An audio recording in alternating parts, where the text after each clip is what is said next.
Hello guys, कैसे हो आप सब। मैं आशु अग्रवाल और आप लोग का मैं तीव्र विजन फाउंडेशन क्लासेस में बेहद बेहद स्वागत करता हूं। जैसा कि आप लोग को पता ही है कि हम लोग अपना पूरा फुल अकाउंटिंग कोर्स, अकाउंटिंग का जो हमारा सीए फाउंडेशन का सिलेबस है, ये हम लोग पूरा खत्म करने का हम लोग प्रण लेके रखे हैं। और सिर्फ हमें पढ़ना नहीं है, खत्म नहीं करना है, बल्कि हमें 80+ एग्जाम में स्कोर भी करना है। और इसी को आगे बढ़ाते हुए हम लोग अपना चैप्टर 1 कर रहे थे। चैप्टर 1 के टोटल 7 पोर्शंस है, 7 यूनिट्स है, जिसमें हम लोग अभी यूनिट 2 में बहुत ज़्यादा ही फोकस डाल रहे हैं। लेकिन ये अच्छा भी है क्योंकि यूनिट 2 हम लोग को, आप देख रहे होंगे कि यूनिट 2 हम लोग को अकाउंटिंग का पूरा बेस एक को क्रिएट कर दे रहा है। हम लोग को पूरा डिटेल में समझ आ जा रहा है कि कौन सा चीज़ किस पीरियड में रिकॉर्ड होता है, कौन सा चीज़ को हम लोग को कब रिकॉर्ड करना चाहिए। जैसे एक्रुअल कॉन्सेप्ट हम लोग पढ़े थे, पीरियोडिसिटी को पढ़े थे, बहुत सारा हम लोग पढ़े थे। ठीक है, उसी को आगे बढ़ाते हुए आज हम लोग का ये 5वां क्लास होने जा रहा है। मैं आपसे उम्मीद करूंगा कि आप लोग सब अच्छा से पढ़ रहे हो। और जो जो लोग आप लोग पहला बार मेरा लेक्चर देख रहे हो, आपको मैं यही रिक्वेस्ट करूंगा कि आप लोग डायरेक्टली आप लोग 5th लेक्चर में जंप ना करें। आप लोग फर्स्ट लेक्चर से अगर देखोगे तो देखो एक तो बेस क्रिएट होगा। क्योंकि मेरा मानना क्या है ना, देखो, हर टीचर हो, कोई भी, आप कोई को भी फॉलो करो, आप कोई को भी अपना मेंटोर मानते हो, तो आप जिसको भी फॉलो करोगे ना, सबका देखो पढ़ाने का जो टेक्निक होता है, एक्सप्लेन करने का टेक्निक आपको यूनिक ही मिलेगा, डिफरेंट मिलेगा। हाँ, तो अगर आप डायरेक्टली आप मेरा वीडियो जंप कर रहे हो देखने के लिए और आपको अगर कुछ समझ नहीं आ रहा है, तो फिर बाद में आप ही कमेंट करोगे कि भैया आपका मुझे समझ नहीं आता। इसलिए आप एक बार फर्स्ट वीडियो से पूरा देखो। अगर आपको इफ बट अगर आपको तब भी कोई डाउट होता है तो उसके लिए आप कमेंट कर सकते हो, मेरा नंबर है, मैंने आपको नंबर भी शेयर किया हुआ है, आप एकदम कर सकते हो। लास्ट दिन हम लोग एक्रुअल कॉन्सेप्ट बहुत डिटेल में पढ़े थे। इवन आप ये कह सकते हो कि पूरा हम लोग एक क्लास एक्रुअल कॉन्सेप्ट को ही दे दिए थे। तो आज देखो, आज हम लोग टाइम ना वेस्ट करते हुए आज हम लोग मैचिंग कॉन्सेप्ट से अपना आगे बढ़ जाते हैं। हाँ, ठीक है मेरे भाई, हम लोग मैचिंग कॉन्सेप्ट से अपना आगे बढ़ जाते हैं। तो आज हम लोग का 5th क्लास होने वाला, हम लोग चैप्टर 2 पढ़ रहे हैं जिसका नाम है accounting concept, principle and convention. Chapter 1 का यूनिट 2। हाँ, आज हम लोग इसमें मैचिंग कॉन्सेप्ट से आगे बढ़ते हैं। मैचिंग कॉन्सेप्ट एक्चुअली होता क्या है? देखो, मैचिंग कॉन्सेप्ट नाम से ही है। मैचिंग कॉन्सेप्ट क्या बोलता है? हम लोग एक्रुअल कॉन्सेप्ट में क्या पढ़े थे, याद है आप लोग को थोड़ा सा भी?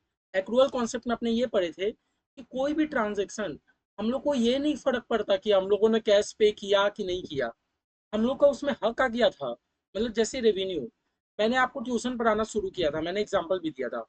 ट्यूशन पढ़ाते टाइम मैंने मार्च से पढ़ाना चालू किया। और मैंने आपको क्या बोला कि 5 महीना पढ़ाऊंगा, 5,000 रुपया लूंगा। लेकिन मार्च एंड में तो मुझे किसी ने रुपया नहीं दिया, लेकिन मेरा 1 महीना का हक तो आ गया ना। तो एक्रुअल कॉन्सेप्ट मुझे क्या बोलता है कि आपका हक आ गया ना रुपए लेने में, तो आप उसको रिकॉर्ड कर दो, आपको रुपए मिला कि नहीं मिला। वैसे ही मैचिंग कॉन्सेप्ट क्या बोलता है ना, कि आप कोई भी एक्सपेंस को रिकॉर्ड करोगे ना, तो वो रेवेन्यू से मैच होना चाहिए। जैसे, आओ डिटेल में पढ़ते हैं। बोलता है कुछ नहीं है, हार्ड नहीं है, आप लोग को बस समझ के जाना है, आप लोग को कोई रट्टा नहीं मारना, कुछ नहीं। बोलता है in this concept all expenses match with the revenue. मतलब ये बोलना चाह रहा है ना कि आप जो भी खर्चा दिखा रहे हो बुक में, वो आपके रेवेन्यू के साथ मैच होना चाहिए। Of that period should only be taken into consideration. अब पीरियड का बात क्यों कर दिया? क्योंकि मैंने आपको लास्ट क्लास एग्जांपल भी दिया था कि भैया मैंने ना रेंट ना एडवांस में पे कर दिया है, और मैंने 20 महीने का रेंट एडवांस में पे कर दिया। तो क्या मैं अपने बुक्स में 20 महीने का रेंट रिकॉर्ड कर दूं? आप बोलोगे ना, क्योंकि खर्च मैं तो बुक्स 12 महीने का बना रहा हूँ, तो खर्चा तो मैं 12 ही महीने का दिखाऊंगा। लेकिन वो जो 8 महीने का मैंने एक्स्ट्रा रेंट पे करके रखा है, उसको हम लोग प्रीपेड रेंट के नाम से बुक कर देंगे। ये हम लोग पढ़े थे ना लास्ट साल, लास्ट क्लास पढ़े थे ना। तो ये क्या बोलना चाह रहा है? मैचिंग कॉन्सेप्ट आपको ये बता रहा है कि आप जो भी एक्सपेंस आप डाल रहे हो अपने बुक्स में, आप जो भी एक्सपेंस आप रिकॉर्ड कर रहे हो, वो आपका रेवेन्यू के साथ मैच होना चाहिए। हाँ, डिटेल में बता रहा हूँ। आपने कोई खर्चा किया, आप वो खर्चा कर रहे हो, और वो खर्चा से आप कोई रेवेन्यू जनरेट कर पा रहे हो, तो ही आप वो एक्सपेंस को रिकॉर्ड करना। नहीं समझ आएगा, खाली बात सुनो, अभी बहुत एग्जांपल करेंगे, धीरे धीरे सब समझ आएगा। आप खाली मुझे ये बताओ, लास्ट क्लास हम लोगों ने ये वाला एग्जांपल लिया था ना, कि हम लोगों ने एक कंपनी खोला और हम लोगों ने क्या कर दिया, 20 महीने का रेंट एक बार में पे कर दिया। तो क्या मैं 20 महीने का रेंट को पूरा पूरी खर्चा दिखा दूं? आप बोलोगे नहीं भैया, ये तो हम लोग देखे थे उसमें 20 महीने का तो नहीं दिखा सकते।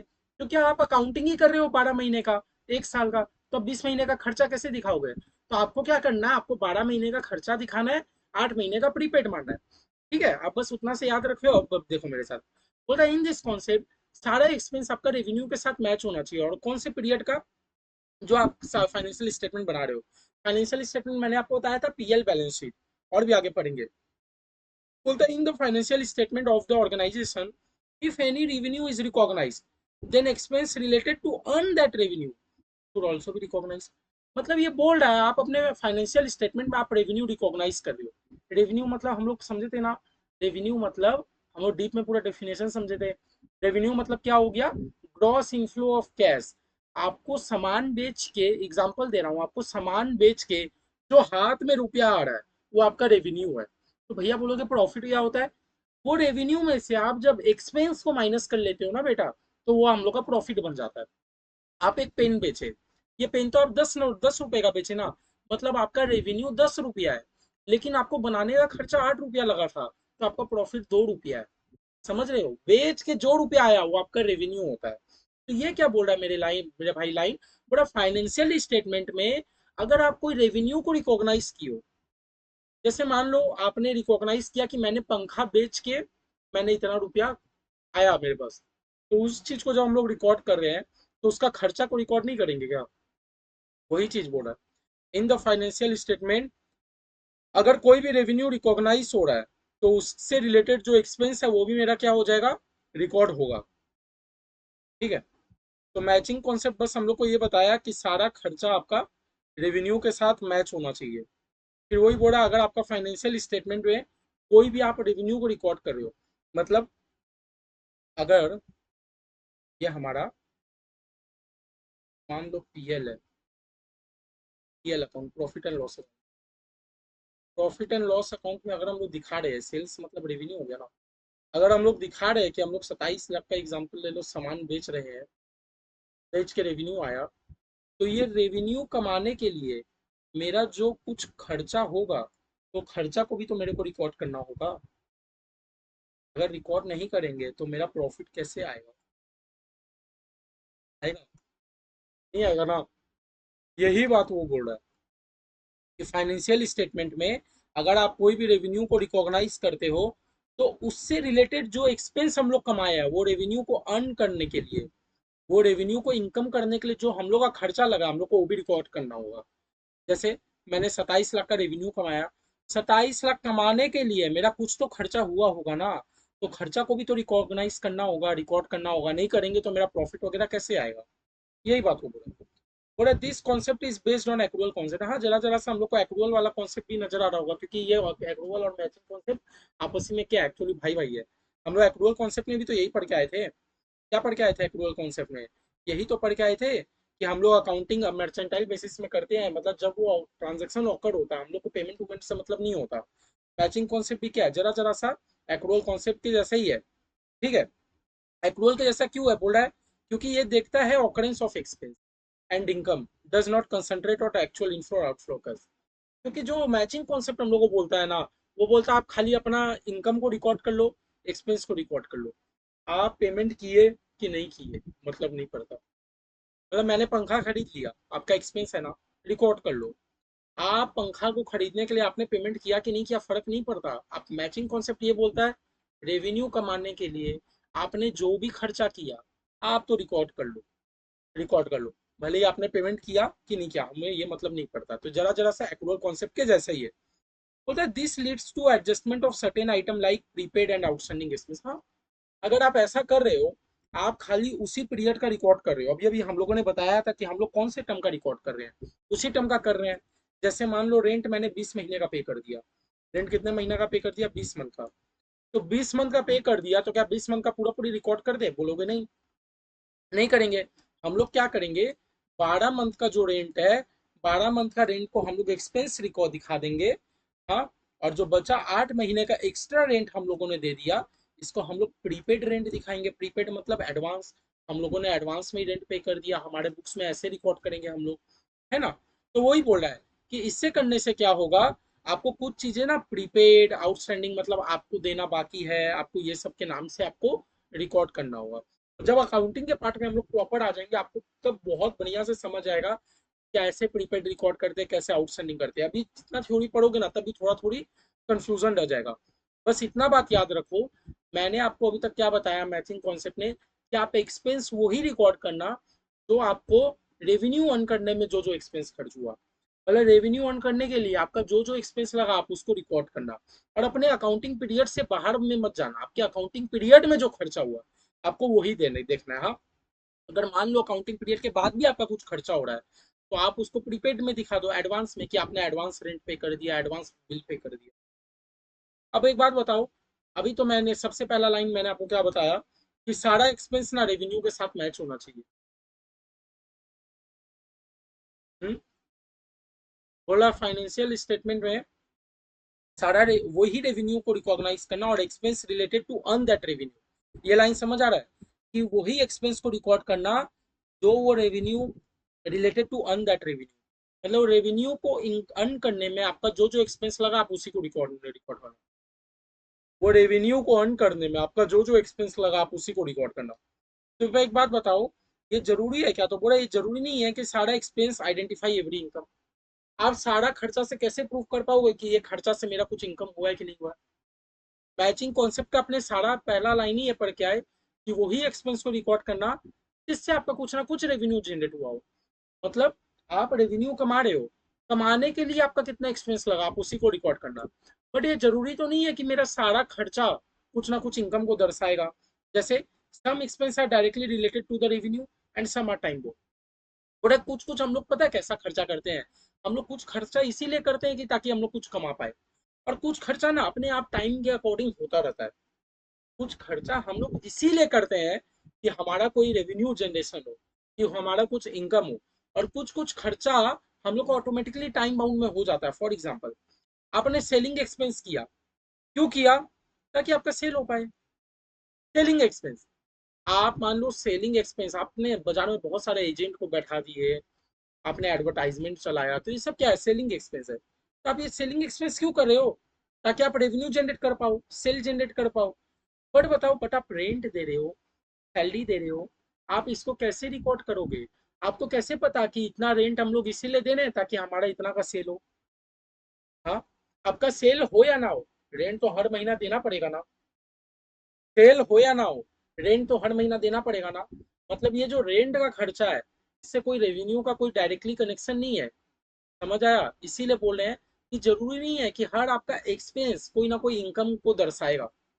आपका हर एक्सपेंस कोई ना कोई इनकम को दर्शाएगा, ऐसा जरूरी नहीं है। जैसे आप सेलिंग एक्सपेंस कर रहे हो, इससे आपका सेल होता है, ठीक है, ये एक तो डायरेक्टली कनेक्टेड है। लेकिन आप रेंट, आपका सेल हो ना हो, आपको टाइम टू टाइम आपको रेंट तो पे करना होगा ना। आपका सेल हो या ना हो, टाइम टू टाइम आपको सैलरीज तो पे करना होगा ना। समझ रहे हो? तो बोल रहा है तो हम लोग क्या करते हैं, accrual basis for a particular accounting period, वो तो हम लोग को पता है, हम लोग तो एक्रूअल बेसिस पे रिकॉर्ड करेंगे। आप कैश पेमेंट करो या ना करो, आपको तो हर चीज रिकॉर्ड कर देना है। तो बोला in other words periodicity concept have been followed while applying matching concept. और आप मैचिंग कॉन्सेप्ट के टाइम हम लोग पीरियोडिसिटी कॉन्सेप्ट देखते हैं। पीरियोडिसिटी कॉन्सेप्ट में मैंने आपको बताया ही था कि हम लोग एक साल का अकाउंटिंग करते हैं। अब हम लोग एग्जाम्पल लेते हैं। तो अभी तक आपको समझ आया? अभी तक ओवरऑल हम लोग मैचिंग कॉन्सेप्ट में ये समझे कि मैचिंग कॉन्सेप्ट हम लोग को ये बताता है कि आप जो भी एक्सपेंस रिकॉर्ड कर रहे हो ना, वो आपका रेवेन्यू के साथ मैच होना चाहिए। मतलब आप कोई भी खर्चा कर रहे हो तो खर्चा से आपका कोई ना कोई रेवेन्यू जनरेट होना चाहिए, है ना? आप कोई भी खर्चा क्यों कर रहे हो? ताकि आप रेवेन्यू जनरेट कर पाओ। लेकिन हम लोग बोल रहे हैं ये जरूरी नहीं है कि आपका हर खर्चा कोई ना कोई इनकम या रेवेन्यू को दर्शाएगा। जैसे कुछ खर्चा हम लोग करते हैं ताकि हम लोग का सेल बढ़े, रेवेन्यू जनरेशन हो। कुछ खर्चा हम लोग कर इसलिए नहीं करते ताकि हम लोग का सेल और रेवेन्यू जनरेशन हो, हम लोग वो इसीलिए करते हैं ताकि वो टाइम बाउंड है, टाइम बाउंड में ऑटोमेटिकली हो जाता है।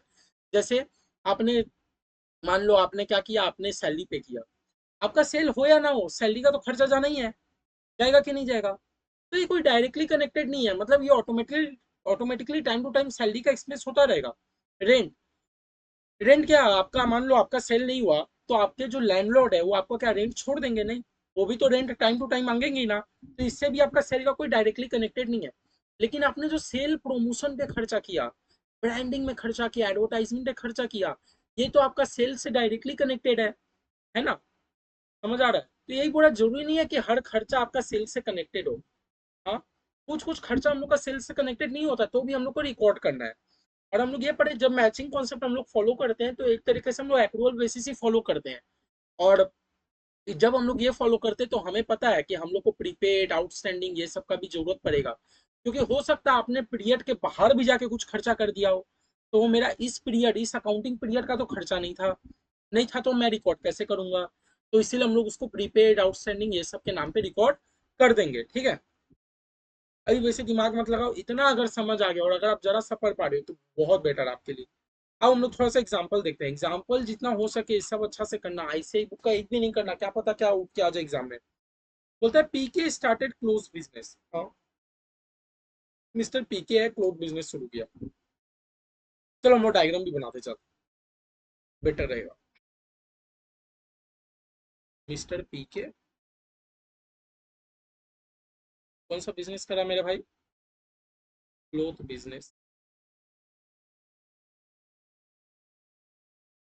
बोला ही purchase 10,000 pieces garment at rate of 100 per piece. अच्छा, परचेज किया कितना piece? 10,000 piece at rate of 100 per, 10,000 piece at rate of 100 per piece, ठीक है। बोला and sold 8,000 piece at rate of 150 per piece. Page कितना दिया? 8,000 पीस 150 करके।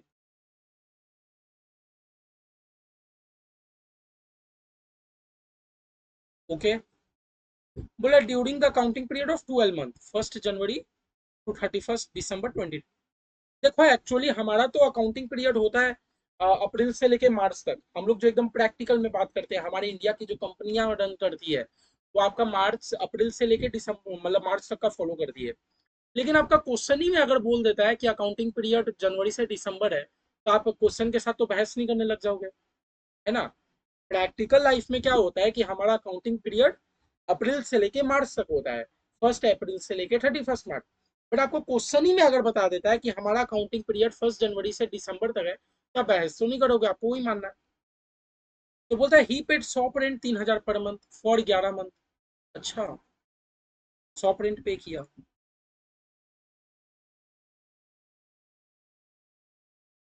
100 पे किया, 3,000 पर मंथ करके। कितना महीने तक पे किया मेरे भाई? 11 मंथ तक पे किया। बोल रहा है and paid 8 lakh to the supplier of garment. अच्छा,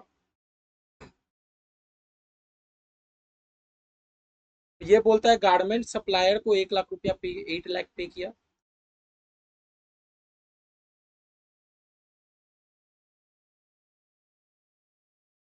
और क्या बोलता है? And receive 10 lakh from the customer. अब बोल रहा है एंड इसको फ्रॉम कस्टमर से कितना रिसीव हुआ? 10 लाख रुपीज, है ना मेरे भाई।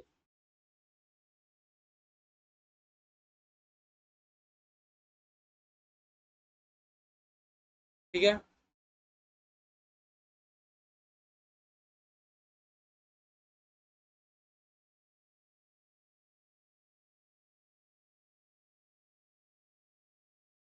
समझ आ रहा है केस? तो देखो पहले हम लोग केस को इंटरप्रेट करते हैं। बोल रहा है मिस्टर पीके का एक क्लोथ बिजनेस है, बहुत अच्छा बात है। बोल रहा है इन्होंने परचेज किया 10,000 पीस 100 रुपया करके, सेल भी कर दिया, 100 भी पे कर दिया, गारमेंट सप्लायर को पे किया। अब एक बात बताओ, क्या हम लोग कैश पे ध्यान देते हैं? कैश पे हुआ कि नहीं हुआ मुझे तो ये मतलब नहीं है। मेरा तो खर्चा होना था भैया, खर्चा होगा। हम लोग तो इतना जानते हैं ना, मेरा तो खर्चा होना था, होगा। 10,000 पीस आपने 100 रुपया करके खरीदा, ये आपका खर्चा है। आपने पेमेंट किया कि नहीं किया, आपने सप्लायर को 8 लाख पे किया कि नहीं पे किया, ये बेकार बात है। मेरा खर्चा हो चुका है, मुझे रिकॉर्ड करना होगा। ऐसे ही आपने 8,000 पीस 150 करके बेच दिया। अब वो डिपेंड नहीं करता कि मुझे कस्टमर से 10 लाख मिला कि कितना रुपया मिला कि 8 लाख मिला, ये भी फालतू बात है। अच्छा एक बात बताओ, 100 आपका कितना करके लग रहा है? 3,000 पर मंथ करके ना। लेकिन आपने तो 11 ही मंथ का पे किया, तो 12वें महीने में क्या मैं शॉप ऑपरेट नहीं किया? हाँ भैया किया तो हूँ। इसका मतलब जब हम लोग शॉप का बात करेंगे ना, तो शॉप के केस में हम लोग पूरा 12 महीने का रिकॉर्ड करेंगे। क्यों भैया, इस इन्होंने तो 11 ही महीने का पे किया। अरे 11 महीने का तो पेमेंट किया है। कहाँ बोला है कि 12वां महीना में शॉप आपका बंद हो गया था? कहीं बोला है? ये खाली बोला है ही पेड शॉप रेंट 3,000 करके 11 मंथ। इसने 3,000 करके 11 मंथ तक शॉप रेंट पे किया। 12वें महीना का पे रेंट अभी तक दिया नहीं होगा, तो दे देगा। इसका मतलब क्या उसका खर्चा नहीं है? हाँ भैया खर्चा तो है। अगर क्वेश्चन ऐसा बात बोलता कि 11 महीना तक पे किया, 12वें महीना में इन्होंने शॉप भाड़ा में लेके नहीं रखा था, रेंट पे लेके नहीं रखा था, तो हम लोग 11 महीने का रिकॉर्ड करते। लेकिन ये तो खाली इतना ही बोल रहा है कि शॉप रेंट 11 महीने तक पे किया। इसका मतलब 12वें महीने में भी शॉप था मेरे पास और मैंने रेंट नहीं पे किया था। समझ आया? और गारमेंट सप्लायर को मैंने 8 दिया 10 दिया, मुझे ये सब फर्क नहीं पड़ता, मैंने तो उससे इतना का सामान खरीदा था, मुझे तो उतना खर्चा बुक करना है। कस्टमर से मुझे 10 लाख मिला, कितना मिला मुझे वो भी मतलब नहीं है, क्योंकि मुझे तो मैंने तो कस्टमर को बेच दिया, तो मैं इतना का ही रिकॉर्ड करूंगा। और शॉप रेंट आपने 11 महीना का पे किया कि 10 महीना का पे किया, मुझे उससे भी मतलब नहीं है, क्योंकि हम लोग तो कैश से हम लोग को मतलब नहीं है, आपका खर्चा होना था, मुझे वो रिकॉर्ड करना है। ठीक है। अब बोलता है let us see how periodicity concept work operate. Periodicity concept को छोड़ो, बोला accrual concept operate to ensure revenue of 12 lakh. हाँ, आप एक्रूअल कॉन्सेप्ट से के हिसाब से चलोगे तो आपका रेवेन्यू कितना आएगा? रेवेन्यू मतलब ग्रॉस इनफ्लो ऑफ कैश, और कैश में नहीं मिला तो रिसीवेबल आज नहीं फ्यूचर में हो जाएगा। तो आज के दिन रेवेन्यू हम लोग अपना 10 लाख बोले कि मैंने जितना का सामान बेच दिया। नहीं भैया, मुझे तो कैश से मतलब नहीं है, मैंने सामान बेच दिया ना, आज हम ओनर के पास सारा रिस्क लाइबिलिटी चला गया ना। अब मैं ओनर को कोई कंट्रोल तो नहीं कर पाऊंगा ना कि ओनर आप ऐसे मत यूज करो वैसे मत करो, नहीं। मतलब वो जो भी सामान है सबका हकदार ओनर हो गया ना, तो इसका मतलब मैंने उसको सामान बेच दिया। बेच दिया तो मेरे लिए रेवेन्यू बन गया, भले ही कैश मुझे मिला कि नहीं मिला। तो रेवेन्यू कितना का हो गया? 8,000 इंटू 150 मार के देखो, 12 लाख रुपया अप्रोक्स आएंगे। समझ आया? बोल रहा है बीच accrue during not the cash receive 10 lakh, तो वही बोल रहा है आपको कस्टमर से 10 लाख मिला कि 15 लाख मिला, मेरा वो मतलब नहीं है, मेरा तो रेवेन्यू 12 लाख है। ठीक है। कि बोला shop rent for 12 month is an expense item, हाँ, amounting to 36,000 not 33,000 cash paid. ये भी मैंने आपको बताया कि हम लोगों ने जो शॉप रेंट 11 महीने का पे किया। अब भैया मुझे तो 11 12 महीना मुझे तो कैश से मतलब ही नहीं है, मेरा 12वां महीना 12 महीना मेरा शॉप रेंट लगेगा ही, तो मेरा खर्चा भी उस हिसाब से 36,000 बुक कीजिए। समझे? तो आगे बोल रहा है should the accountant treat 10 lakh as expense. Accountant को एक्सपेंस कितना मारना चाहिए? क्योंकि अकाउंटेंट ने तो परचेज किया था 10,000 पीस इंटू 100, इसका मतलब 10 लाख अप्रोक्स। तो अकाउंटेंट ये 10 लाख एक्सपेंस मारे कि अकाउंटेंट जो 8 लाख पे किया था वो मारे? भैया पेमेंट के तो मुझे मतलब नहीं पड़ता 8 लाख किया कि कितना किया, मैंने तो उससे 10,000 का सामान खरीदा था, तो मेरा एक्सपेंस 10 लाख होना चाहिए। तो वही बोला अकाउंटेंट क्या करेगा, बोला should accountant treat 10 lakh as expense. अच्छा, मैं आपको अब इसका कॉन्सेप्ट एक बार बता देना हूँ। तो आप मुझे पहले परचेज का बात समझ गए। अब आप एक बात बताओ, मैं आपसे अब थोड़ा सा ये बात पूछ रहा हूँ, आप लोग थोड़ा सा मुझे सोच के बताना। अब मुझे मान लो निकालना है प्रॉफिट, मुझे क्या निकालना है? प्रॉफिट। तो प्रॉफिट में हम ये देखेंगे कि मेरा सामान कितने का बिका। तो भैया मेरा तो 8,000 पीस बिक गया 150 रुपया करके, मतलब मेरा 12 लाख का सामान बिक गया, सेल हुआ ना 12 लाख का। अब एक बात बताओ, ये 12 लाख में से आप अपना एक्सपेंस कितना दिखाओगे? क्योंकि भैया आपने तो 8,000 पीस ही बेचा, 2,000 पीस तो मेरा अभी भी स्टॉक में रखा होगा ना। ध्यान से समझो, 10,000 पीस बेटा मैंने खरीदा था, 10,000 में तो मैंने 8,000 पीस बेचा, मतलब 2,000 पीस अभी भी मेरे स्टॉक में रखा है ना। तो मैं मेरा एक्सपेंस तो रेवेन्यू के साथ मैच होना चाहिए। सबसे पहला मैचिंग कॉन्सेप्ट हम लोग क्या सीखे थे कि मेरा जो भी एक्सपेंस है रेवेन्यू के साथ मैच होना चाहिए। आपने रेवेन्यू ही कमाया 8,000 पीस में, तो आप एक्सपेंस 10,000 पीस में कैसे रिकॉर्ड कर सकते हो मेरे भाई? फिर से मेरा बात सुनो, आपने अभी बेच के कितना कमाया? 8,000 पीस पे 150 रुपया करके कमाया। 150 छोड़ो, आपने 8,000 पीस में रुपया इनकम किया ना, तो आप एक्सपेंस भी तो 8,000 का ही मारोगे, क्योंकि वो 2,000 का तो अभी भी आपके पास क्लोजिंग स्टॉक बचा है ना। तो जो भी आप एक्सपेंस मारोगे कितना का? 8,000 पीस, 8,000 पीस का 100 रुपए करके आप 8 लाख का परचेज का एक्सपेंस मार दोगे, माइनस जो आप 36,000 शॉप रेंट पे कर रहे हो वो मारोगे। तो आपका अगर हम लोग फाइनल फाइनल प्रॉफिट पूछे मेरे भाई, तो 12 में से 8 गया 36 गया, कितना होता है? 3,54,000, सॉरी 64,000 सारे। तो वही मेरे से पूछ रहा है, समझ आ रहा है? आपने 8,000 पीस बेचा ना, तो आप एक्सपेंस भी रिकॉर्ड करोगे 8,000 पीस की बेसिस पे, क्योंकि ये जो 10,000 पीस खरीदा, 10,000 में तो आपने 8,000 बेच दिया, तो हम लोग एक्सपेंस भी 8,000 के हिसाब से रिकॉर्ड करेंगे। बचा 2,000 तो आपके क्लोजिंग स्टॉक में अभी भी पड़ा हुआ है, जिसको हम लोग हाथ ही नहीं दिए। समझ आ रहा है? तो 12 लाख हमने बेचा था, 12 लाख में हमने बेचा, प्लस 8,000 पीस का 100 रुपया करके आपने 8 लाख का एक्सपेंस मारा, प्लस जो आप 12 महीने तक 100 आपने पे किया कि नहीं किया, लेकिन आपका एक्सपेंस तो हो गया। कर कुड़ा के आपका लास्ट प्रॉफिट कितना आया? 3,64,000 है ना मेरे भाई?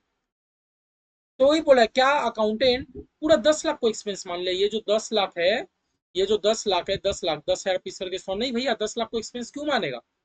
वो 10 लाख को एक्सपेंस क्यों मारेगा? वही बोला, obviously answer is no. Matching links revenue with expense, ये बात याद रखना। मैचिंग कॉन्सेप्ट क्या बोलता है कि आपका एक्सपेंस रेवेन्यू के साथ लिंक होना चाहिए। आपने रेवेन्यू ही कमाया 8,000 के बेस में, आपने सेल कितना किया भैया? सेल तो मैंने 8,000 पीस किया, तो आप 10,000 का खर्चा कैसे मार सकते हो? समझ आया? ये तो मैंने आपको बता ही दिया बात बात में कि रेवेन्यू का मतलब आपको बेच के कितना आया, और रेवेन्यू में से हम लोग एक्सपेंस को हटा देंगे तो मेरा प्रॉफिट बच जाएगा, है ना? समझ आ रही है? हाँ? तो in the given example, revenue relates to only sale of 8,000 piece of garment. आपका रेवेन्यू कितना पीस का आया भैया? 8,000 पीस का। देयरफॉर आप एक्सपेंस भी मारोगे, ट्रीटेड एज एक्सपेंस, आप एक्सपेंस भी दिखाओगे 8,000 पीस का ही ओनली। बात समझ रहे? ठीक है? तो देखो, ये तो मैंने आपको अभी निकाल के दिखाया ना। नहीं निकाल पाए तो चलो फिर से देखते हैं। रेवेन्यू, आपने रेवेन्यू कितना कमाया भैया? रेवेन्यू तो मैंने 8,000 पीस पे 150 रुपया करके कमाया। तो भैया इसका मतलब आपने 12 लाख का रेवेन्यू कमाया। लेकिन ये रेवेन्यू को कमाने के लिए आपका कोई एक्सपेंस भी तो लगा है। लाइक एक्सपेंस आपने जो परचेस किया था, तो भैया परचेस तो मैंने 10,000 पीस किया था नहीं, लेकिन मुझे तो 8,000 पीस का बताओ, क्योंकि आपने 8,000 पीस ही बेचा है। तो भाई आपने 8 लाख का तो सामान परचेस किया था, लेस शॉप रेंट भी तो आप पे करते हो ना। अच्छा, शॉप रेंट तो लेकिन आपने 11 ही महीने का पे किया था। भैया मुझे कैश से मतलब नहीं है, मुझे कैश से मतलब नहीं है। मेरा जो खर्चा होना था, बस मुझे तो अब वो रिकॉर्ड करनी है। तो ये देखो, सब करने के बाद मेरा प्रॉफिट आ गया। प्रॉफिट कितने का आया मेरे भाई? 3,64,000, है ना? 3,64,000 मेरा आ गया प्रॉफिट। अब ये क्या बोल रहा है? अब मुझे बैलेंस शीट बनाना है। मान लो मैं, मान लो अपने कंपनी का क्या बना रहा हूँ, बैलेंस शीट ऐसा बनता नहीं है, ऐसे ही बना रहा हूँ। बैलेंस शीट में मेरा क्या होना चाहिए? आप लोग जो भी 11 12 पढ़े होंगे आपको पता है, इस साइड लाइबिलिटीज होता है, इस साइड एसेट्स होता है, और हमारा एसेट और लाइबिलिटी क्या होता है अल्टीमेट में जाके? मैच हो जाता है। तो आप मुझे एग्जांपल में बताओ, आपने तो 10 खरीदा था, आपने तो 8 ही बेचा, 2,000 पीस तो अभी भी आपके स्टॉक में है ना। 2,000 पीस कितना करके? 100 की 150 नहीं भैया, 150 में तो अपने बेचते हैं, अपने खरीदे कितना में थे? 100 में। तो 2,000 पीस 100 रुपया करके अभी भी तो आपके एसेट्स, आपका इन्वेंट्री बचा है ना। तो वो आपका एक तो संपत्ति है, इन्वेंट्री बोल लो, स्टॉक बोल लो। 2,000 पीस 100 रुपया करके 2 लाख का तो अभी भी आपके पास स्टॉक बचा है ना मेरे भाई। अब यह स्टॉक तो बचा है ना? स्टॉक तो बचा है। मेरे एग्जांपल में बताओ, और आपका कोई एसेट नजर आ रहा है भैया? एक तो एसेट मुझे ये नजर आ रहा है कि मैंने 8,000 पीस 150 रुपया करके बेचा था। मेरे 8,000 पीस, अच्छा एक एसेट ये देख लो, कस्टमर से मुझे रिसीव भी तो हुआ 8 लाख। नहीं सॉरी, कितना रिसीव हुआ कस्टमर से? 10 लाख। तो हाँ भैया, ये भी तो मेरा एक एसेट है। जो कस्टमर से आप 10 लाख रिसीव करते हो, हाँ, 10 लाख पे प्रकाश डालिए। 10 लाख पे जो आप कस्टमर से आप रिसीव किए, वो भी तो आपका एक एसेट है ना। समझ आ रहा है? जो भी आप कस्टमर से 10 लाख रुपया रिसीव किए, वो आपका एसेट है। लेकिन भैया आप एक बात बताइए, ये जो 10 लाख रुपया हम लोग दिखा रहे हैं,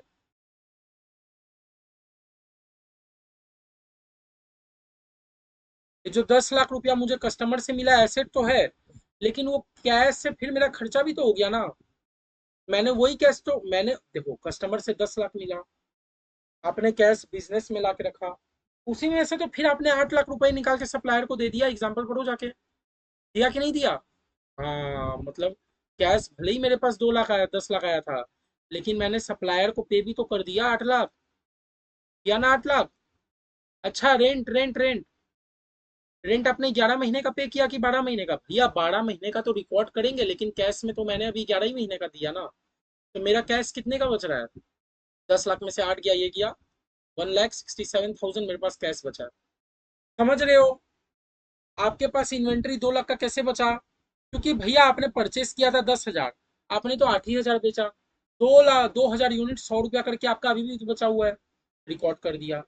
कैश पे आओ, कैश। भैया कैश कैसे पता करे? अरे सिंपल से हिसाब है यार। कस्टमर से मुझे 10 लाख मिला, मैंने वही 10 लाख में से 8 लाख रुपया अपने सप्लायर को पे कर दिया। और जो आप रेंट पे कर रहे हो भैया, रेंट तो लेकिन आप बोले थे 12 महीने का रिकॉर्ड करना, अरे रिकॉर्ड करना है 12 महीने का, लेकिन कैश में से कितना रेंट अभी आपने पे किया? 11 महीने का ही पे किया ना, तो ये हो गया। और लास्ट बताओ, कस्टमर को आपने कितना का सामान बेचा था भैया? 8 हजार करके 150 का, यानी मैंने तो कस्टमर को 12 लाख का सामान बेचा था।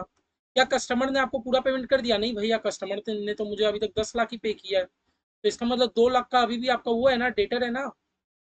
डेटर समझते हो, जिससे आपको रुपया लेना है? 2 लाख का तो अभी भी आपका डेटर है ना।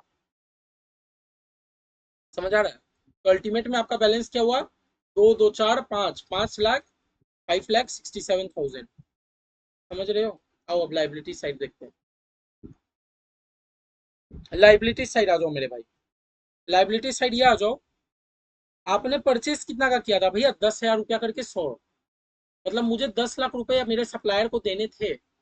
मुझे मेरे सप्लायर को कितने रुपए देने हैं? 10 लाख। मैंने सप्लायर को अभी तक कितना पेमेंट किया है भैया? 8 लाख। मतलब 2 लाख और पे नहीं करोगे क्या? हाँ भैया पे तो करेंगे। तो पे तो 2 लाख रुपया आपके माथे में क्रेडिटर है कि नहीं? वो आपका एक तरीके से लाइबिलिटी तो है। 2 लाख एक ही हो गया भैया लाइबिलिटी। और हाँ भैया, ये जो 3 हजार करके आपने जो रेंट, आप जो हर महीना रेंट पे करते हो मेरे भाई,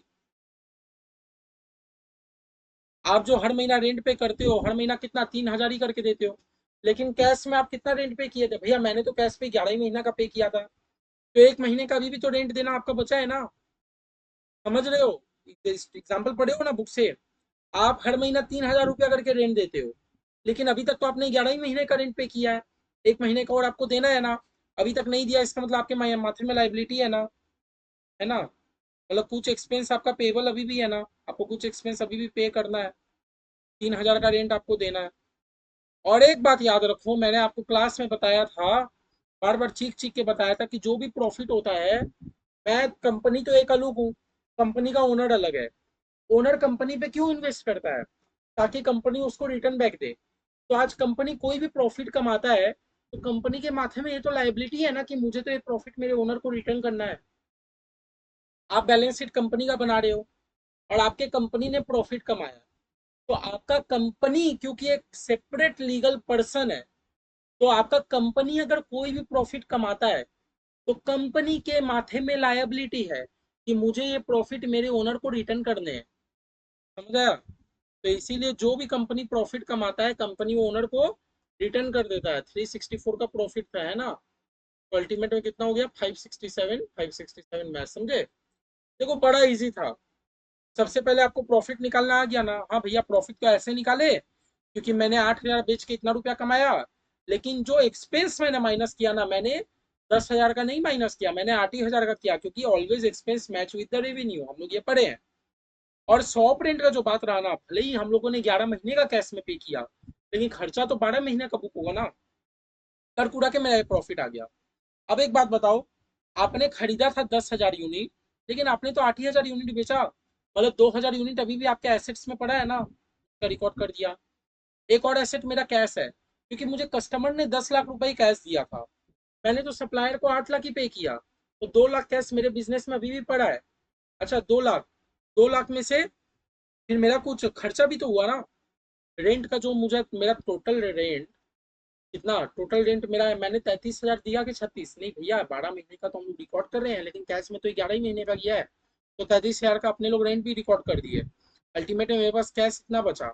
और डेटर, आपने कस्टमर को 10 लाख का सामान बेचा, कस्टमर ने तो आपको 8 ही लाख पे किया, मतलब 2 लाख का अभी भी आपके कंपनी में एसेट्स डेटर के रूप में खड़े हैं। कर कुड़ा के मेरा ये पोजीशन था। अब क्रेडिटर, आपने क्रेडिटर से कितना का सामान खरीदा भैया, 10,000 यूनिट, 100 रुपया का, 10 लाख का आपने वो खरीदा सामान, लेकिन आपने तो अपने क्रेडिटर को 8 लाख की पेमेंट किया, तो 2 लाख का आपके माथे में क्या है, एक तरीके का लाइबिलिटी है। अच्छा, एक्सपेंस पेबल, आपने इलेक्ट्रिक बिल 12 महीने का रिकॉर्ड तो कर लिया, कैश में कितने महीने का पे किया, 11 ही महीने का ना, 1 महीना का अभी भी पे करना बचा है ना, वो लिख लिए। प्रॉफिट, प्रॉफिट ऑलवेज कंपनी के लिए लाइबिलिटी होता है, क्योंकि कंपनी जो भी प्रॉफिट कमाता है कंपनी को, ओनर को रिटर्न करने होते हैं। वो प्रॉफिट भी अपने रिकॉर्ड कर लिए, जो 364 का अपना प्रॉफिट आया था ना, रिकॉर्ड कर लिए। अल्टीमेटली देखो 560 मैच। बड़ा इजी एग्जांपल है और इम्पोर्टेंट है, समझ के जाना। नहीं समझ आएगा हम लोग अगले दिन फिर समझेंगे, लेकिन कोई आराम से पढ़ेगा, भूलेगा नहीं जरूर। ठीक है, इम्पोर्टेंट पर लिख के जाना इस। तो मैचिंग कॉन्सेप्ट हमारा जस्ट यही बताता है। ठीक है, तो मैचिंग कॉन्सेप्ट भी हमने अपना खत्म कर लिया। नेक्स्ट हमारा क्या है, going concern concept. 1 minute guys.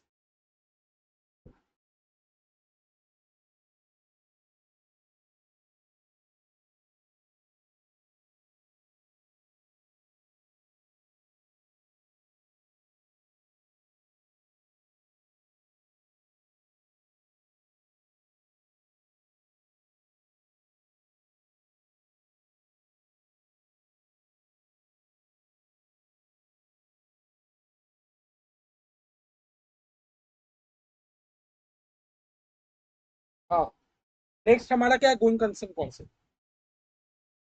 देखो मुझे एक बात बताओ, आप कभी भी अगर अपना बिजनेस शुरू करते हो, मैं आपको 2 वर्ड मैंने आपको पहले भी कभी बताया है क्या, एक वर्ड होता है सॉल्वेंट, एक होता है insolvent.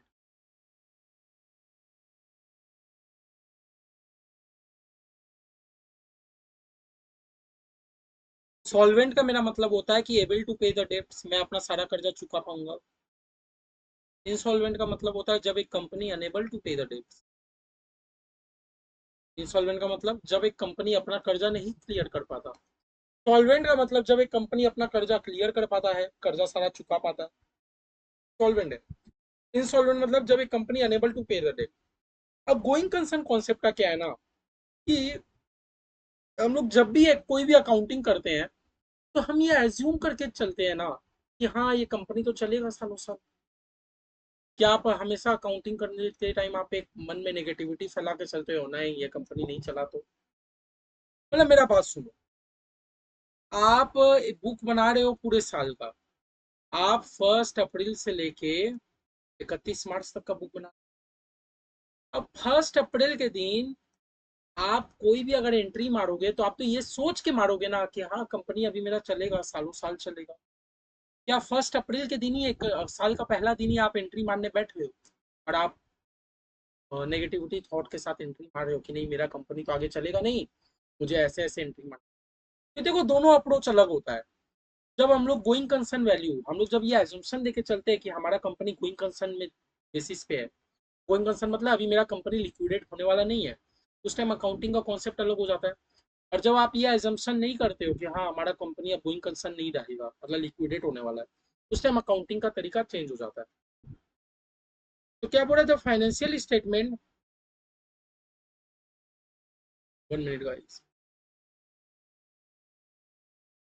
What are the financial statement are normally prepared on the assumption that an enterprise is a going concern। हम लोग जब भी फाइनेंशियल स्टेटमेंट बनाते हैं, हम लोग तो यही सोच के बनाते हैं कि नहीं मेरा तो इंटरप्राइज गोइंग कंसर्न है, अभी सालों साल चलेगा, and will continue in operation for the foreseeable future, foreseeable future और फ्यूचर फ्री फ्यूचर तक मेरा इंटरप्राइज अभी तक ऑपरेशन अपना कंटिन्यू करेगा। Hence it is assume that the enterprise has neither the intention nor the need to liquidate.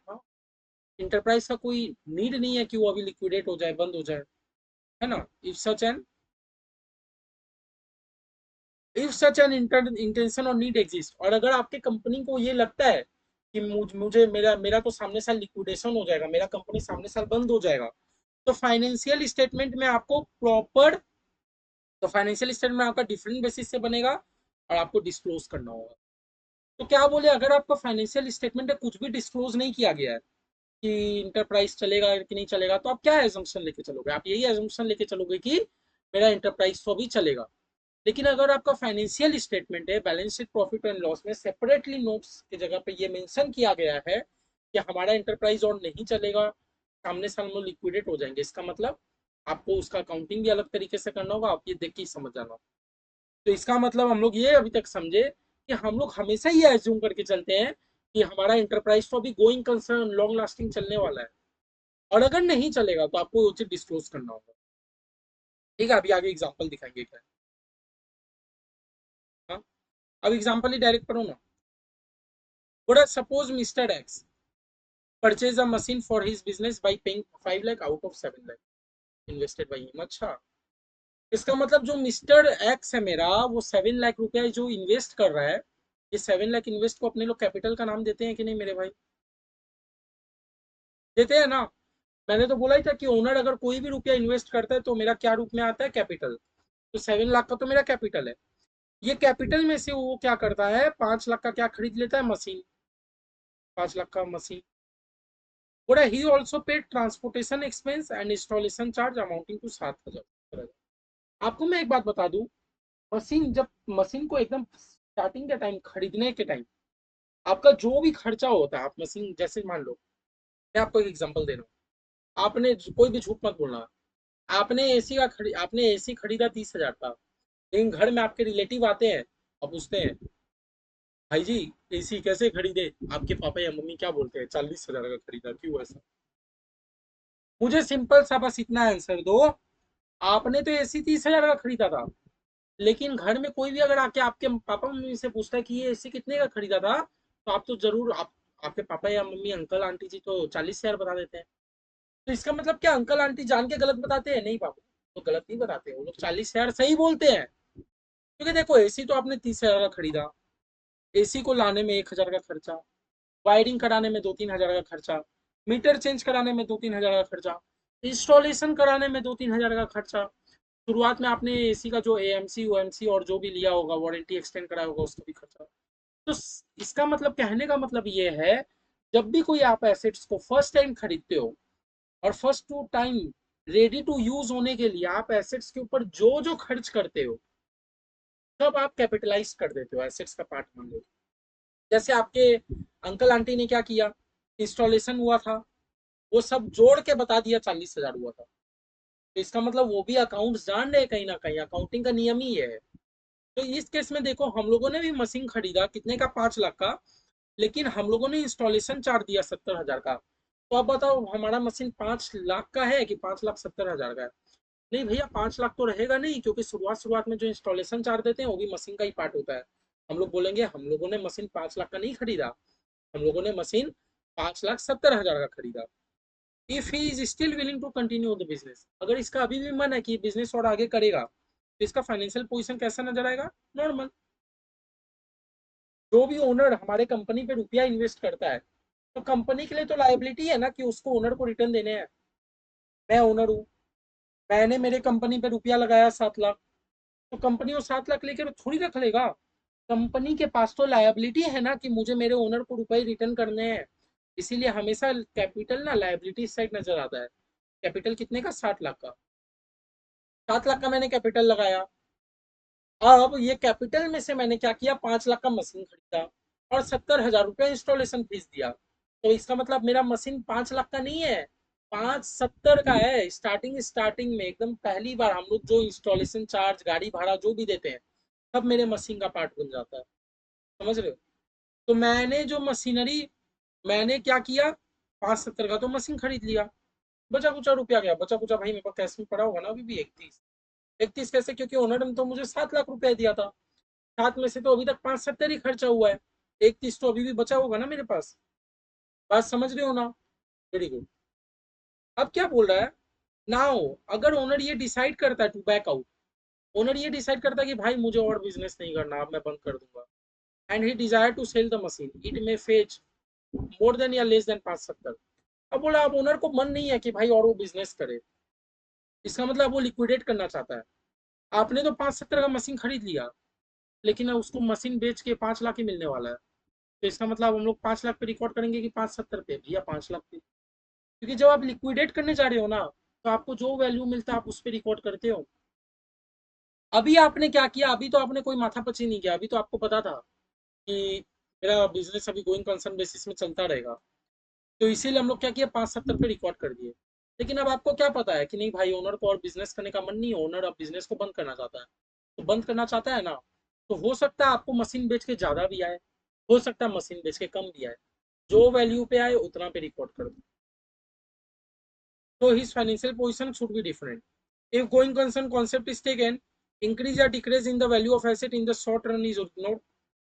The concept indicates that assets are kept for generating benefit in the future. बोल रहा है अगर आप लोग going concern concept से चल रहे हो, तो आपका शॉर्ट रन में, शॉर्ट टर्म में आपका कोई भी एसेट अगर बढ़ रहा है घट रहा है, तो हम लोग उसको इग्नोर कर देते हैं। जैसे मान लो मैंने मशीन 570 का तो खरीद लिया, लेकिन 4 दिन बाद मेरा मशीन का दाम हो गया 5 लाख रुपए, तो क्या हम उसको, हम लोग क्या कम बेसी में रिकॉर्ड करेंगे? नहीं। कि मैं तो ये सोच रहा हूँ ना कि मेरा कंपनी तो गोइंग कंसर्न है, मेरा कंपनी तो अभी सालों साल चलेगा, और कंपनी तो सालों साल चलेगा, साथ में मैं ये एसेट्स इसीलिए खरीदा हूँ ताकि ये मुझे फ्यूचर में बेनिफिट दे, ना कि आज। तो शॉर्ट टर्म में मुझे प्रॉफिट हो रहा है कि लॉस, मुझे आज के दिन को वो इग्नोर करना है। लेकिन अगर आप वो लिक्विडेट, मतलब आपका, अगर आपको ये लग रहा है कि नहीं मेरा बिजनेस और चलेगा नहीं, आपको ये समझ आ गया कि मेरा कंपनी अब लिक्विडेट होने वाला है, तो आपका शॉर्ट टर्म में, भले ही आज के दिन मशीन 570 का आपने खरीदा, लेकिन आपको ये पता है कि मुझे मशीन बेच के 5 से ज्यादा आएगा नहीं, आपको रिकॉर्ड 5 पे ही करना पड़ेगा। क्या है? तो वही बोल रहा है कि ये कॉन्सेप्ट हम लोग को क्या दिखाता है, गोइंग कंसर्न का कॉन्सेप्ट हम लोग को ये बताता है कि आप जो भी एसेट्स आप रखे हो, आप इसीलिए रखे हो कि ताकि आपको उससे फ्यूचर में कोई बेनिफिट जनरेट हो, ना कि आप उसको अभी बेच के रुपया कमा लो। Current change in the asset value is not realisable and so it is not be counted. तो गोइंग कंसर्न में क्या करते हैं कि करेंट वैल्यू मेरा एसेट का क्या होता है, हम लोग उसको इग्नोर कर देते हैं, क्योंकि हमारा जब बिजनेस सालों साल चलने वाला है, तो हमारा इंटेंशन भी नहीं है अभी एसेट बेचने का। हमारा तो इंटेंशन ये है कि हम लोग तो उससे फ्यूचर में कोई रेवेन्यू जनरेट करें। समझ रहे हो? तो बोला this can be understood differently with some example we may have come across to the real life. बोला इसको रियल लाइफ में हम लोग कुछ समझते हैं। बोला रिसेंटली ड्यूरिंग पैंडेमिक बहुत सारे बिजनेस बंद हो गए थे हेवी लॉस के कारण। अगर उसका financial statement does not refill the fact of winding up due to losses, it may mislead the stake holder. बोल रहा है कोविड के टाइम क्या हो गया था, बहुत सारे इंटरप्राइज बंद हो गए थे क्योंकि उसका बहुत सारा लॉस हो रहा था। अगर वो अपने बुक्स में लॉस नहीं दिखाता और वाइंडिंग अप का बात नहीं बोलता, बताओ कितने शेयर होल्डर लोग उसके कंपनी पे इन्वेस्ट करके रखे हैं, सब लोग मिसलीड नहीं। हाँ, मिसलीड होते ना, इसीलिए बोल रहे हैं अगर आपका कंपनी गोइंग कंसर्न बेसिस पे चलने वाला है, तो आपको उस बेसिस पे रिकॉर्ड करना है। और अगर आपका कंपनी लग रहा है कि लिक्विडेट होने वाला है, तो आपको अलग बेसिस में अकाउंटिंग करना है। दोनों में डिफरेंस क्या है? गोइंग कंसर्न मेथड में हम लोग क्या करते हैं ना, मेरा एसेट में जो भी चेंजेस आया एसेट का वैल्यू पे, अगर शॉर्ट रन का चेंजेस है तो हम इसको इग्नोर कर देते हैं, बोलते हैं अब मेरा फर्क नहीं पड़ेगा, अभी तो मेरा कंपनी भी चलने वाला है, मेरा एसेट भी मैंने इसलिए रखा है ताकि मेरे को सालों साल बेनिफिट मिले, मैं एसेट को तो बेच नहीं रहा हूँ, मुझे फर्क नहीं पड़ता। लेकिन मान लो आपने कोई एसेट खरीदा 6 लाख का, आपको पता है मेरे सामने साल मेरा कंपनी बंद हो जाएगा और मेरे को 4 लाख से ज्यादा नहीं मिलेगा, तो आपको अपने बुक्स में भी रिकॉर्ड करना होगा 4 ही लाख। समझ रहे हो? बोले देयरफॉर ठीक है, अब तो ज्ञान खत्म। तो समझे going concern basis, going concern concept, मेरा उम्मीद है कि आप लोग समझ गए होंगे। ठीक है।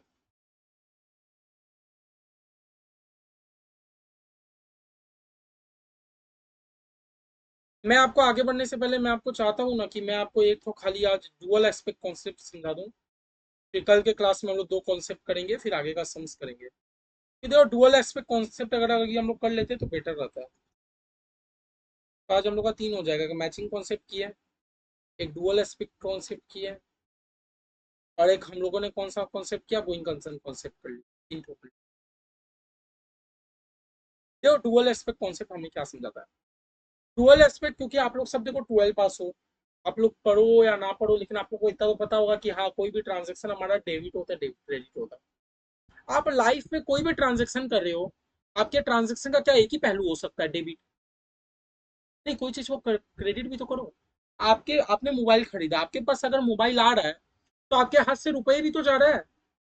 तो हर ट्रांजेक्शन का एक पहलू नहीं हो सकता, कोई ना कोई चीज डेबिट होगा, कोई ना कोई चीज क्रेडिट होगा। To double entry, double aspect concept से हम लोग चलते हैं। ठीक है। हम लोग क्या करते हैं, बुक कीपिंग में डबल एंट्री हम लोग मारते हैं।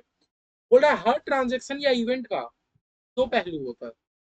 पहला, कुछ ऐसा एग्जांपल हो सकता है जिसमें एक एसेट आ रहा है, अदर एसेट डिक्रीज डिक्रीज हो रहा है, जैसे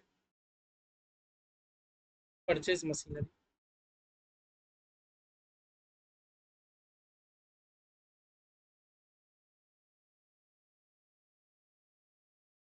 बताओ आपने मशीन खरीदा कैश में, तो आपका मशीन बोल के एसेट तो बाहर है, लेकिन आपका कैश नाम का एसेट तो जा रहा है ना। डुअल एस्पेक्ट कॉन्सेप्ट क्या बोलता है कि आपके पास एक एसेट आ रहा है और अदर एसेट डिक्रीज हो रहा है, मतलब अदर एसेट जा रहा है। एग्जाम्पल देख लो, आपने मशीन खरीदा, एक एसेट आ रहा है, और एक कैश नाम का एसेट तो आपके हाथ से जा रहा है। दूसरा नंबर एग्जाम्पल क्या होता है, it increase an asset and simultaneously increases liability, like purchase machine in credit. आपने क्या किया मेरे भाई, आपने मशीन तो परचेज किया, लेकिन आपने पेमेंट नहीं किया, आपने उधारी पे परचेज किया। तो उधारी पे आप परचेज अगर कर लेते हो तो आपके हाथ पे एक तो एसेट आ रहा है, और जो उधारी पे पेमेंट किया वो तो कर्जा तो बढ़ा ला है ना। तो ये भी एक एग्जांपल है कि आपका हाथ से एक एसेट बढ़ रहा है, एक लाइबिलिटी बढ़ जा रहा है।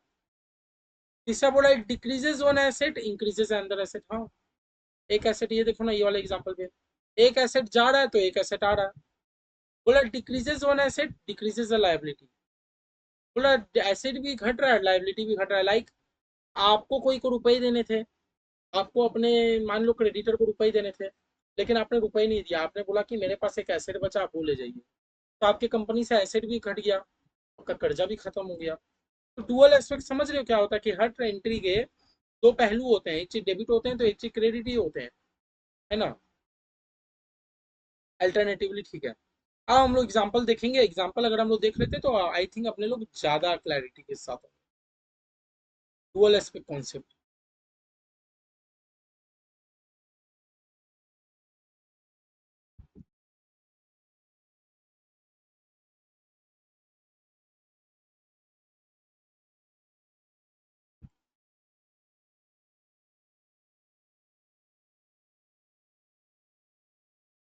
सुनो, बैलेंस शीट पहले जैसा मैं वैसे ही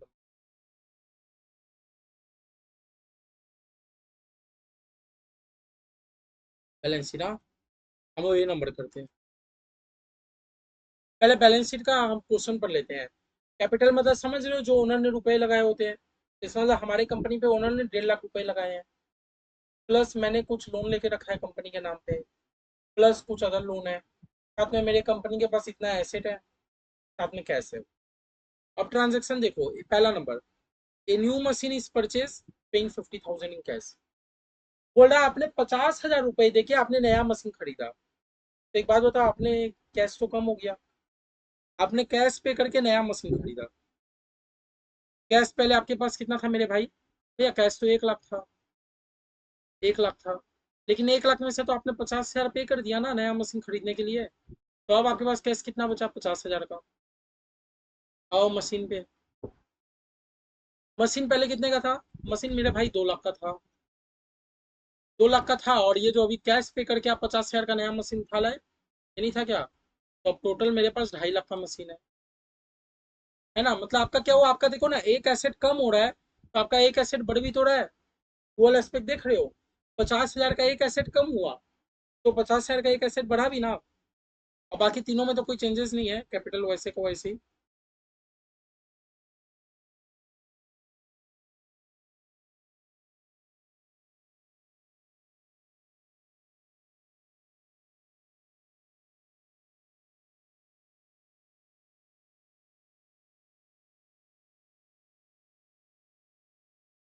देखो 3 लाख 3 लाख मेरा पूरा मैच है।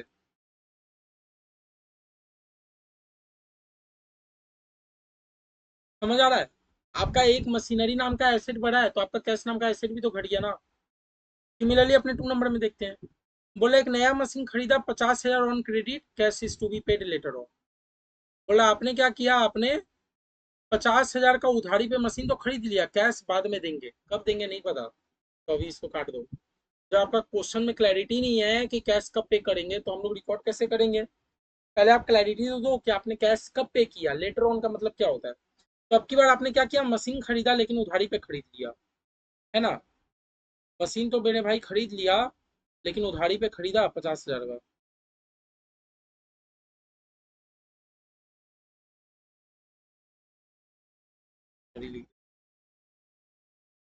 Balance sheet B number. भैया मशीन आपके पास कितने था? भैया 2 लाख का तो मशीन आप पहले से रखे हो, प्लस आपने 50,000 का मशीन और खरीदा, आपके पास 2.5 लाख का मशीन हो गया। कैश बताओ मेरे भाई, कैश कैश कैश कैश में कोई चेंजेस आया? नहीं भाई, हमने तो मशीन खरीदा लेकिन उधारी पे खरीदा, वो बोला था कैश अभी नहीं दिया, जब देंगे तब देखा जाएगा, अभी थोड़ी दिया। तो कैश मेरे पास 1 लाख पहले भी था, 1 लाख अभी भी है, मेरा कैश में कोई चेंजेस नहीं आया। कैपिटल, चलो कैपिटल 1.5 लाख था, 1.5 लाख ही है। बैंक लोन 75,000 का था।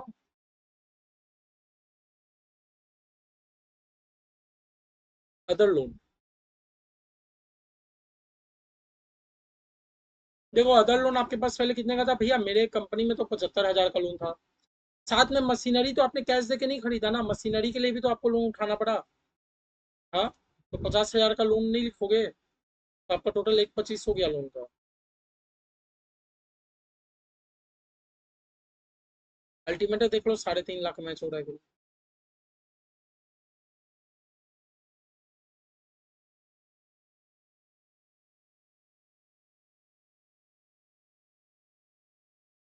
समझ आ रहा है? अब की बार आपने कैश देके नहीं खरीदा। आप देखो ना, आप यहाँ पर 50,000 रुपया प्लस कर रहे हो, तो आपका लाइबिलिटी भी बढ़ रहा है। आपने नया मशीन खरीदा, जिससे आपका 50,000 का कर्जा भी बढ़ गया, क्योंकि आपने कैश देके तो नहीं खरीदा। समझ रहे हो बात? तीसरा एग्जाम्पल मेरे को क्या पूछ रहा है? Cash paid to repay bank loan to the extent of 50,000। Okay, आपने कैश क्यों पे किया? ताकि आप बैंक लोन पे कर पाओ। देखते हैं। तो मशीनरी में मेरा कोई भी चेंजेस आया क्या? नहीं भाई, मशीनरी तो अपना खरीदा बेची हुआ ही नहीं है इस केस में। मशीनरी मेरा 2 लाख का वैसे ही पड़ा रहेगा। कैश पे खरीदा बेची हुआ है। बोला कैश आपके पास 1 लाख है, 1 लाख का आपका कैश है, लेकिन उसमें से तो आपने पे कर दिया ना 50,000 का लोन पे करने के लिए। जो आपके पास 1 लाख कैश पड़ा था, आपने उसमें से 50,000 का लोन पे कर दिया। तो अब आपके पास कैश कितने का पड़ा है? भैया कैश तो तब मेरे पास 50,000 ही पड़ा है। कैपिटल, भैया कैपिटल तो जैसा है वैसे ही पड़ा है, 1.5 लाख। बैंक लोन, ये बताइए मेरे को, मेरा बैंक लोन पहले कितने का था? भैया बैंक लोन तो मेरा 75,000 का था, लेकिन अभी अभी याद रखो, आपने 50,000 का लोन तो रीपे कर दिया ना। बैंक लोन 75,000 का था, आपने 50,000 का तो लोन रीपे कर दिया अभी अभी। तो अब आपका लोन कितने का बचा? भैया 25,000 का बचा। अदर लोन में क्या बचा है? भैया अदर लोन भी बचा हुआ मेरा 75,000 का। तो अल्टीमेट में 2.5 लाख,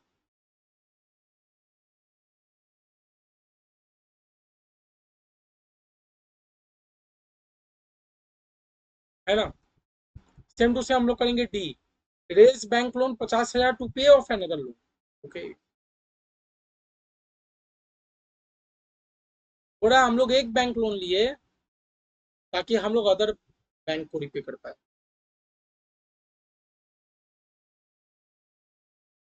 तो इससे मेरा मशीन में कोई चेंजेस हो रहा है क्या? नहीं भैया, मशीन तो जैसा है वैसे ही एकदम प्रैक्टिकल सोचो ना, देखो अपना घर जैसा, घर में भी तो अपने ऐसे ही करते हैं।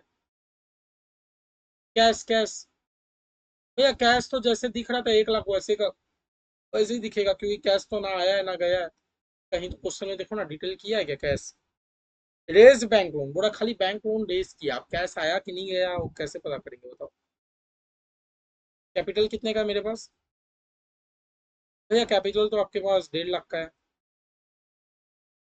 अच्छा, बैंक लोन, अभी अभी पढ़े थे आपने बैंक लोन रेज किया है, मतलब आपका माथे में कर्जा पहले जो था, पहले कर्जा 75,000 का था, तो आपका अब कर्जा 1,25 का हो गया, आपका 50,000 का कर्जा और बढ़ गया। और ये बैंक लोन क्यों पे करने ले रहे हैं? ताकि अदर लोन पे कर पाए। बैंक लोन अपने क्यों ले रहे हैं अदर लोन? तो आपका पहले 75,000 का अदर लोन था, 50,000 का आप पेमेंट के लिए लोन ले रहे हो, तो आपका लोन कितने का बचा? 25,000 का मैच। तो चारों ट्रांजेक्शन समझे, चारों ट्रांजेक्शन में देखना मेरा दो चीज इफेक्टिव हो रहा है। जैसे पहले में क्या हुआ, हम लोग का मशीनरी आ रहा है, लेकिन हमारा कैश जा रहा है। दूसरे एंट्री में क्या हुआ, मशीनरी तो आ रहा है, मैंने कैश नहीं पेमेंट किया, लेकिन मेरे कंपनी में कर्जा तो बढ़ गया ना 50,000 से। तीसरे एंट्री में क्या आ रहा है, मैंने बैंक लोन रीपे किया 50,000 का। तो आपका पहले कर्जा था बैंक लोन के नाम पे, कितना कर्जा था, 75,000 था। आप 50,000 का पेमेंट कर दिए, तो आपके माथे में तो 25,000 का कर्जा बचा। वहीं से आपका कैश भी तो चला गया ना 50,000 का। समझ रहे हो। लास्ट बोलता है बैंक लोन मैंने इसीलिए लिया ताकि अदर लोन रीपे कर पाऊँ। इसका मतलब बैंक लोन आपका 75,000 का था, आपका न्यू बैंक लोन कितना हो जाएगा, 225 का हो जाएगा। और ये हम लोग 50,000 का लोन क्यों लिए, ताकि हम लोग अदर लोन पे कर पाए। अदर लोन कितने का था, 75 का था, लेकिन 50 तो अपने पे कर दिया, तो हम लोग 125 का ही रिकॉर्ड कर पाए। बात समझ रहे हो। ये डुअल एस्पेक्ट कॉन्सेप्ट समझ आ रहा है जरा सभी। डुअल एस्पेक्ट कॉन्सेप्ट बस हमें ये बताया कि कोई भी ट्रांजेक्शन का हमारा दो पहलू हो सकता है। एक चीज भैया मेरा डेबिट होता है, तो एक चीज कहीं ना कहीं क्रेडिट भी होगा। आपके पास एक एसेट आ रहा है, तो अल्टीमेट में आपके हाथ से कोई ना कोई एसेट जाएगा ही। अगर चलो एसेट नहीं जाएगा, तो आपके माथे में कर्जा पड़ जाएगा। मतलब कोई ना कोई भी चीज का दो पहलू होता है, हमें बस ये एंट्री ये सिखा था। चार्ट फॉर बैलेंस शीट एकदम कुछ नहीं था, हम लोगों ने देख लिया था। अब आओ हम लोग एक ठो कंक्लूड करते हैं, एक ठो अकाउंटिंग इक्वेशन लास्ट। तो उसके बाद मेरा आज का 3 ठो हो गया, double aspect concept, matching concept, और एक बेटा हम लोगों ने क्या पढ़ा था,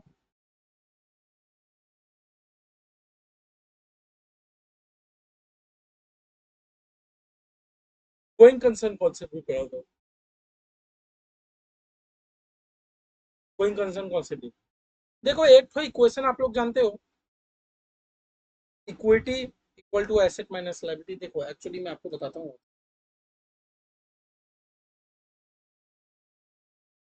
देखो ये बैलेंस शीट है ना। बैलेंस शीट में हमेशा लेफ्ट साइड क्या रिकॉर्ड होता है, लायबिलिटी। बताइए। एसेट साइड क्या रिकॉर्ड होता है, एसेट। अब एक बात बताओ, आपको अपने कंपनी में 10 लाख का कोई एसेट खरीदना है, मैं लाइक मान लो आपको अपने कंपनी पे फर्नीचर खरीदना है 10 लाख का। 10 लाख का आप कहाँ कहाँ से रुपया उठा पाओगे भैया। सबसे पहले तो ओनर से ले लेंगे 8 लाख। अब बचा 2 लाख का अपने लोन उठा लेंगे। पॉसिबल है कि नहीं, देखो आपका एसेट लाइबिलिटी भी मैच हो गया। पॉसिबल है कि नहीं, मुझे बस हाँ या ना बताओ। फिर देखो आपको अपने फर्नीचर, आपको अपने ऑफिस में बिजनेस में आपको लगाने के लिए चाहिए फर्नीचर, और आपके पास फर्नीचर नहीं है, फर्नीचर का लगेगा 10 लाख रुपया। तो लगाने का कौन कौन सा तरीका हो सकता है। एक तो आपको कैपिटल के रूप में रुपए मिल जाएगा, कैपिटल मतलब जो ओनर हमारे कंपनी पे इन्वेस्ट करता है, और आप बचा कुछ अगर लोन उठा लो। अगर मैं इसी क्वेश्चन को ऐसे लिखूं, इक्विटी का मतलब कैपिटल, याद रखना पड़ेगा कि अगर आप अपना इक्विटी वाले आइटम के साथ लाइबिलिटीज को प्लस कर देते हो, तो आपका सारा एसेट आ जाता है। हाँ इक्विटी 8 का, 2 का लाइबिलिटी है, 10 आ गया। लिख सकते हैं कि नहीं। तो आपको ओनर के रूप में सोचना है कि ओनर अगर कोई भी चीज बिजनेस में खरीदवाता है, हाँ, जैसे मैं ओनर हूँ, मैं अपने कंपनी पे 8 लाख रुपया लगाया था। अब वो कंपनी लेके थोड़ी रख लेगा, कंपनी को तो उसको मेरे को यूज में देना होगा ना। कंपनी को तो उसको यूज में देना होगा। तो आज एक कंपनी कहाँ कहाँ से फंडिंग मांग सकता है अपने एसेट के बदले में। कंपनी या मालिक से रुपया मांग सकता है, बाहर से लोन ले सकता है, और तो कुछ कर नहीं सकता है ना, दादागिरी थोड़ी करेगा। तो ये फॉर्मूला समझ आया, asset equal to equity plus liability, equity plus liability equal to asset. Clear है। उल्टा वर्ड, उल्टा लाइन में ये बोल रहा है, equity equal to asset minus liability, यहाँ प्लस लाइबिलिटी, उस साइड जाकर माइनस लाइबिलिटी बन जाएगा। सेम ही चीज है, आप एक फॉर्मूला समझ जाओगे आपको सब समझ आएगा। और नहीं तो बोल रहा है, अब ये लोग क्या किया, अब ये लाइबिलिटी को दो भाग में क्लासिफाई कर लिया, एक long term liability, short term liability, current liability. वैसे ही fix asset plus current asset, जितना बढ़ाते जाओ उतना कम है। आप बस इक्वेशन समझ गए ना। इक्वेशन इसीलिए ऐसा बना क्योंकि आज एक हम लोगों ने तो ये पढ़ा कि हमारे कंपनी में जितना लाइबिलिटी है उतना एसेट भी है। तो आज मेरे कंपनी में अगर 10 लाख का एसेट है, तो ये 10 लाख का एसेट के पीछे मेरे मुझे कौन कौन रुपया दे सकता है। भैया बैंक दे सकता है, फाइनेंशियल इंस्टीट्यूशन दे सकता है, आप दोस्त से जुगाड़ कर लो, दोस्त को झूठ बोल बोल के पार्टी मांग लो, कुछ भी करो। तो आज आपने 10 लाख का मान लो एक एसेट खरीदा, ये 10 लाख आपको फंडिंग कौन करेगा? ओनर ही तो करेगा। ओनर मतलब समझे, जो आपका बिजनेस रन कर रहा है वही तो 10 लाख का फंडिंग करेगा। चलो पूरा नहीं किया, बचा कुचा लोन उठाएगा। समझे? तो ये लाइन का मतलब समझ आया कि इक्विटी और लायबिलिटीज मिला के एसिड होता है। देखो ये इक्विटी प्लस बाकी लायबिलिटीज सबको मिला दे तो हमारा कैश आ जाता है। फिर आगे वही प्लस माइनस को यहाँ वहाँ घुमाने का टेक्निक किया हुआ।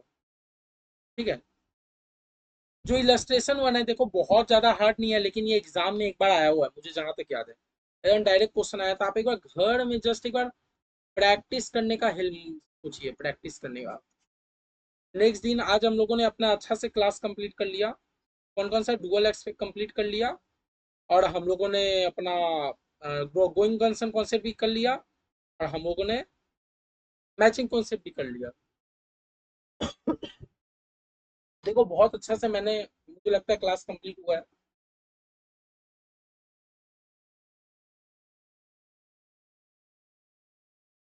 हम लोग देखो ज्यादा डीप में जा ही रहे हैं, साथ में हम लोग ज्यादा जल्दबाजी करके नहीं पढ़ रहे हैं। क्योंकि आप देखो, आप अभी आपका न्यू न्यू ब्रेन है, नया नया आप इस फील्ड में आ रहे हो सीएगा। एक ही दिन में अगर आपको सारा कॉन्सेप्ट से ओवरलोड करा दूं तो आप इतना ज्यादा मगिंग अप हो जाओगे जबरदस्ती का, आपको समझ नहीं आएगा। मेरा मानना है ये आस्ते आस्ते पढ़ो। एग्जाम बहुत देरी है, मेरे साथ पढ़ो। वादा करता हूँ कि एग्जाम के पहले तक सारा सिलेबस कंप्लीट करवा के रहूंगा, साथ में टेस्ट पूरा रिवीजन के साथ। आज चैप्टर 2 हम लोग का हो रहा है, लेकिन इतना याद रखना, जिस दिन चैप्टर 1 हम लोग का ये पूरा कंप्लीट हो जाएगा, मैं आपके लिए 3 से 4 घंटा का एकदम शॉर्ट मैराथन कंक्लूड करूंगा। जिससे आप क्या कर सकते हो, आप ये 3-4 घंटा का पूरा जब मैराथन देख लोगे ना, आपको पूरा एक आइडिया हो जाएगा चैप्टर 1 में अपने क्या पढ़े थे नहीं पढ़े थे, प्रॉपर आपका रिवीजन हो जाएगा। ठीक है। तो आज का हम लोग जो जो पढ़े, उम्मीद करता हूँ आप लोग को समझ आया होगा। नेक्स्ट दिन हम लोग आते आते ही सबसे पहले अपने लोग क्या पढ़ लेंगे, कॉस्ट कॉन्सेप्ट पढ़ लेंगे, रियलाइजेशन कॉन्सेप्ट कर लेंगे, और ये डुअल एस्पेक्ट के बेसिस में जो जो सम्स है अपने वो सम्स देख लेंगे। ठीक है। और कंजर्वेटिज्म, मेटेरियलिटी, ये सब है। मतलब बेसिक थ्योरी नहीं बचा। मैं उम्मीद करता हूँ कि अगले दिन मैं आपको आते ही सबसे पहले मैं थ्योरी तो आप लोगों को कंप्लीट करा पाऊँ। तो एक दिन मैं आपको और थ्योरी कंप्लीट कराऊंगा, एक दिन इसका सम्स करेंगे, बस फिर आगे अपना हो जाएगा। फिर आगे जो अपना आगे का जो पार्ट बचा है वो छोटा छोटा पार्ट है, उतना डिटेल में नहीं जाना। जहां तक मुझे यही यूनिट में ज्यादा डिटेल में जाना था, इसलिए मैं आपके लिए बहुत डिटेल में बताऊँ इसका। चलिए बाय बाय, मिलते हैं बाद में। जय श्री श्याम। बाय।